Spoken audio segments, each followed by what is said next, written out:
If you see the blue man walk, mind to him you do not talk. For if you see the blue man smile, your sweet soul he will defile. Samuel Douglas drove home from town, taking the main highway instead of the usual back roads that he was particular to. He hadn't had much business in town, so his visit was short and sweet, spending time talking to the other men who farmed the area, the last few holdouts who hadn't been bought out by any of the big conglomerates yet. It wouldn't be long before Ned Harrison sold, though. Crops weren't doing well, sick child in bed. Sell the land, and you get a pretty check in the mail. Maybe they'd even let you stay and work on the land. Sam shook his head. There wouldn't ever be a time he'd work another man's land. Not for any amount of money. His was his and had been in his family since folks started coming out here to the Midwest, and he'd be damned if he was going to be the one to let it all go. Sam groped for the apple that was rolling around the seat next to him. Part of Sarah's big project to get him to start eating right. Loading him up with all kinds of fruits and vegetables before he went anywhere. So he'd get into the habit of it, she said. He finally grabbed a hold of the apple without taking his eyes off the road and took a bite. He'd never admit it, but she was right. Damn fruit was growing on him. He snorted out loud at his wordplay and thought about telling Sarah later. His thoughts drifted away as he saw a figure walking along the roadside, picking its way through the ditch and the weeds and the water. Hell of a day to be walking, especially since it was so hot. It was getting past 5 and the sun had already started its downward climb, but the sun's heat lingered here and could wear a fellow down while he was working. As Sam got closer, he saw that it was a man, and a big one at that. Walking tall and with a big stride, he was dressed all in blue from head to toe. Sam slowed down. Maybe he can give the walker a lift a ways, just to cut down on some of the distance. Or at least some water. Sam always had a couple of bottles of water rolling around in here. Another one of Sarah's contributions. He stopped the car alongside the man and leaned over to roll down the passenger side window. The man had stopped walking and just stood there. His blue denim jacket looked heavy and couldn't be helping the heat any. The man's jeans looked worn and faded. Sam noticed there wasn't any mud on them, even though the man was standing inch deep in a puddle. Hey there. You need a lift someplace? Sam called. The blue man turned on his heels, and black eyes took a hold on Sam's. The blue man smiled, a radiant smile, showing most every one of his teeth. Sam leaned back into his seat and stepped on the gas hard. The car roared forward and clouded the blue man with dust. Had Sam looked in the rearview mirror, he would have seen the man walking on, as if nothing had happened, the smile fallen away like a lead weight. But Sam, startled, was far beyond caring and just kept on home, not speeding, but driving purposefully, all the way up to his house. He parked out front, next to their lone tree, where he always parked and got out of the car, his apple laying forgotten on the floor, a single bite taken out of it. Sam walked stiffly up to the house, one foot in front of the other. He stopped on the porch, his heavy tread shaking the wood planks. He bent down and began to rummage in the old toolbox that he always kept there and Sarah was always putting back in the shed where it belonged.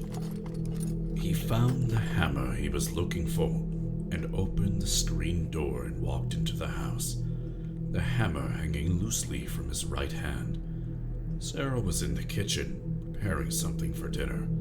Sam didn't know or care what it was. Sun caught her faded blonde hair As her head turned and she opened her mouth to greet Sam, a smile beginning at the corners of her mouth. She stopped when she saw his eyes, though. They weren't Sam's. Not anymore. The eyes she saw on Sam's face were black, impossibly black and dead. Sam's grip tightened on the hammer, and he brought it up and around and down. The first blow, followed by a scream. The second silenced it. A third, fourth, fifth. He didn't stop until the handle splintered and broke in his hand. He walked into the dining room and reached for the top of the cabinet, pulling down the shotgun in one smooth motion. He loaded it methodically, mechanically. He held the barrel at his chin with his left hand, reaching with his right. He struggled to reach the trigger, his fingers brushing it once, twice, 3 times before he was able to bridge the gap. And then Sam was gone. Neighbors couldn't explain it. The police didn't bother to try. They were so much in love, people said. Did he cheat? Did she? They all asked why. That's just the way things are sometimes, was the only answer they could come up with. On lonely roads and old highways, the blue man walks and jaunts and sways. A cold black heart and ivory smile. He'll walk you down that long last mile. Franklin always liked to remind folks not to call him Franklin. No, sir. That's what his parents called him. Just call him Frankie. He'd lean in real close while he was saying this, and you get a noseful of whatever he'd been drinking that night. Big Johnny Walker Halliwell ran the bar. You could always tell he wanted to throw Frankie out on his ear. Frankie was always coming and drinking the cheap stuff, never leaving tips. And the man talked, dear God in heaven. The man just never knew when to shut up. From 9 to 12, Frankie would just dominate his little corner of the bar with that non-stop talking. Sports, politics, religion, it didn't matter. His mouth would flap from sun up to sundown. Now, see, that's just what I'm trying to see, you see? Frankie tapped the bar with his finger a few times, a sound that would grate on Johnny by night's end. Frankie's victim for the night was Joe Gamble, the only man unfortunate enough to sit near Frankie. Joe looked from side to side, hoping that someone might save him. Johnny wasn't about to end up listening to Frankie all night. Frankie would weave along the bar following Johnny, holding his drink aloft. Frankie threw back the last of his drink, giving Joe the break he needed to get out of there. Joe darted off and set the restroom door swinging. Frankie looked around after he finished his drink, and turning back to the bar, he motioned to Big Johnny. Johnny stalked over and stared Frankie down. "I'm cutting you off for the night, Frankie. Get out." Frankie straightened up and assumed a look of righteous, drunken indignation, but it wasn't exactly a new turn of events. I'm fine. I was just on my way home anyways. His hand flopped into his pocket, and Johnny heard the jingle of keys. "Call a cab, Frankie. There's no way you're driving home like that." Frankie spun on his heel and fell against the bar. You should have thought of that before you told me to leave. And he stomped out of the bar, slamming the door shut behind him. Johnny sighed and went back to work.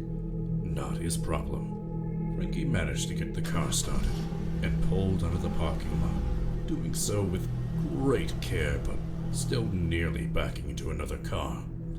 He spun the wheel sharply to the right and managed to avoid it, and was on his way down the road. He headed down the highway, which thankfully was more or less deserted in this area at this hour. Frankie leaned over his steering wheel and peered hard through the windshield, keeping his eyes locked onto the road with razor precision. His eyes locked onto the black pavement as he slowly moved out of the lane, into the emergency stop lane, and then off the shoulder completely. Frankie jumped as the car shook, the two right wheels kicking up gravel. The headlights caught a quick flash of something blue right in front of him. Frankie slammed his foot on the brakes and felt a thump. The car now stopped, headlights beaming absently into the darkness. Frankie sat stock still in his seat, a trickle of fear penetrating his alcohol-induced stupor. A man lay in the grass, about 10 feet from his front bumper. Frankie's heart started thudding in his chest. Did he hit the guy? He should go check on him. Frankie managed to get the door open after a few tries and left the car running to check on the denim-clad man of the road. But when Frankie got there, the man was already up and walking away from him, headlights lighting up his back. Frankie felt relief flood through him. There wasn't even grass stains on the man's jacket. Hey, you okay? Did I hit you? No response. Frankie ran up behind him. Hey, guy! Did I hit you? 'Cause I didn't mean to, alright? I had a couple beers, you know? Didn't mean to hit you if I did. You okay? You need to go to the hospital. Frankie grabbed the man by the shoulders with both hands and spun the blue man around. Black eyes. Frankie let go of the blue man and stared at his hands. He screamed. Ah! He backed away and fell over his own feet, kicking and scrambling away from the blue man, who just watched Frankie, smiling, his teeth glinting in the headlights. Frankie managed to get back to his feet, and he ran, leaving his car by the side of the road, the light still illuminating the blue man. Frankie tucked his hands into his armpits and kept running, and didn't stop until he reached his house. He kicked down his own door and burst inside. He panted and looked around the house. Sweat was pouring down his face, and his heart was a jackhammer. He ignored it all. He needed to get clean. Had to wash his hands and get clean. He needed hot water. Had to clean those hands. Sterilize them. Clean them. He went to his kitchen and ducked down to root through one of the cabinets. He pulled out a pot. He quickly filled it with water and threw it on the stove, turning the burner on full. He watched the metal coil start to glow red hot, and the water bubbled in turn. He waited until the water had reached a boiling point, and then thrust his hands in. They turned red and blistered immediately under the water, but Frankie said nothing. Just grinned an empty grin and boiled his hands. The grin faded and turned into a snarl. He wasn't clean. He had to get clean. He threw the water off the stove and grabbed the burner directly. Steam rose from his hands as he heard them pop and sizzle. He began to smile again, but that too had faded. He removed his hands, and they were charred, smoking areas on the hot burner in the shape of his hands. He stared at his ruined hands, the flesh still popping and smoldering. It wasn't enough. Still dirty, still not clean. He held his hands out from his body as if they were dead animals and tried to think. He brightened and went out to the garage. He kicked things over, threw things aside, and worked himself into a rage until he found it. The gas can for the lawnmower.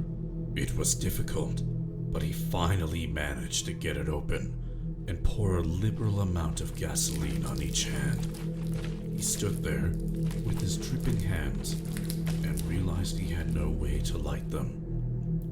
began to pound his fists against the wall, and then stopped with a smile on his face. He ran around back to the grill and found a small stick lighter. He scrabbled for it, got a grip on it, and began to click it while it was pointed at his left hand. There was a gout of flame, and suddenly, both of his hands were burning brightly. Frankie smiled.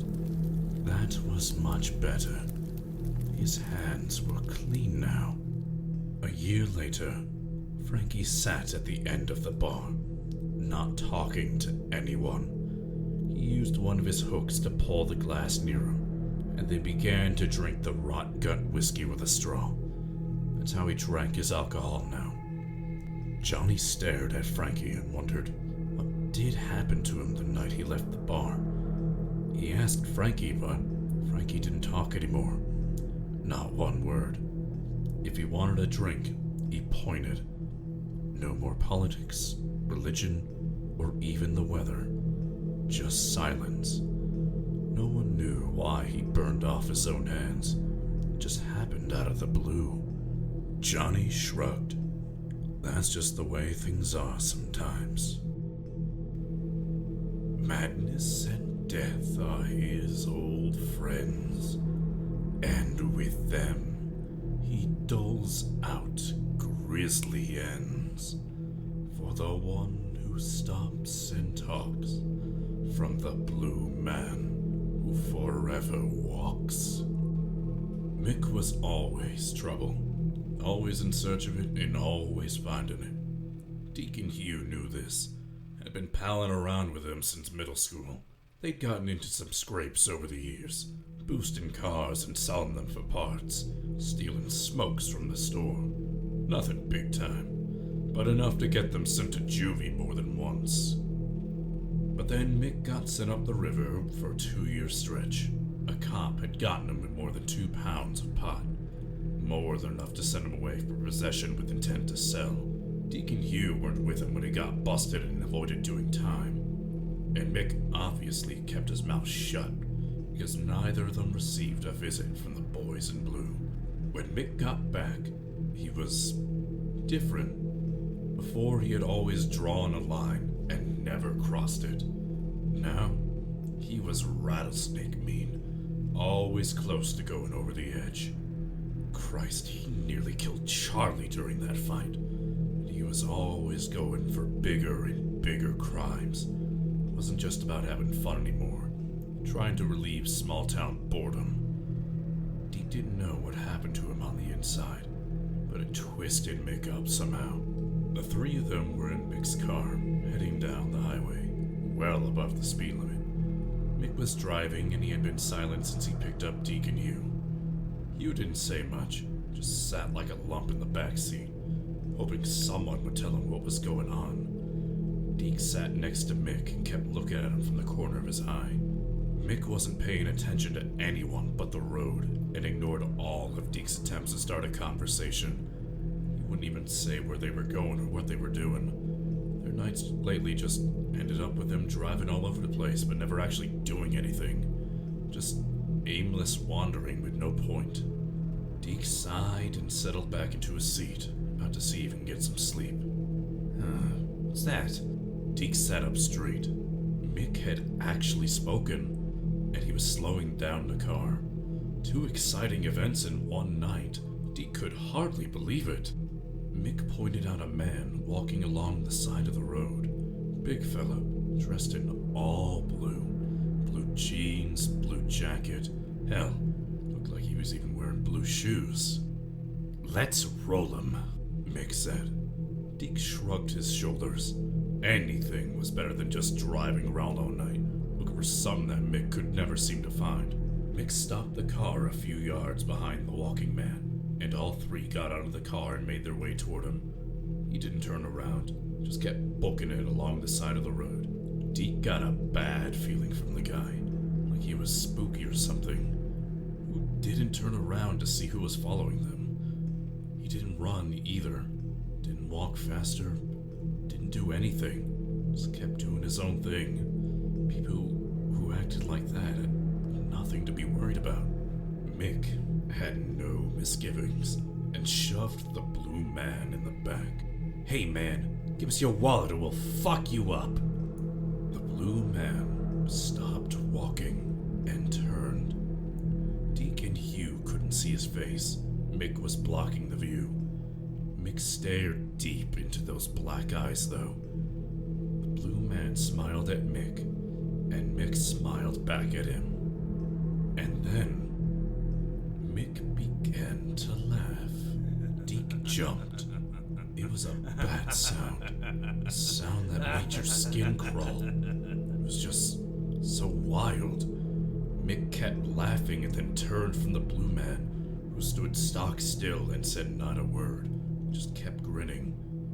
Mick pushed past Deke and Hugh and went back to the car. Hugh looked at Deke and Deke just shrugged his shoulders. They both ran after him and got into the car.